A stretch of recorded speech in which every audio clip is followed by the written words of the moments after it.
Just pull the thread, and the hole is stitched up. If the sleeve of your jacket comes apart at the seam, you don't need to take out the lining. You can still sew it up. First, find a sturdy thread, then take out your sewing kit. Thread the needle and hook the thread, done in seconds.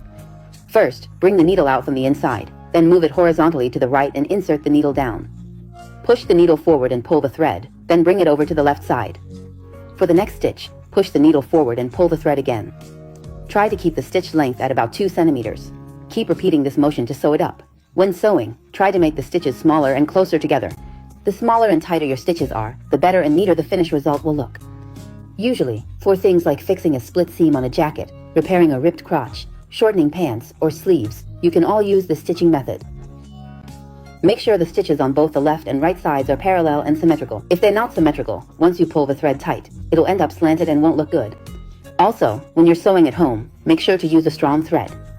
Otherwise, if the thread breaks when you pull it tight, all your work will be for nothing. Keep stitching until the open seam is completely closed, then you can pull the thread tight. Just pull the thread firmly like this, and it will be sewn together. The seam will be tight and seamless, with no stitches or thread showing. Finally, tie a knot here, and then push the needle back into the seam. When you cut the thread, it will be hidden back inside the seam. Clothes sewn this way are especially simple, and you can't see any trace of the repair at all.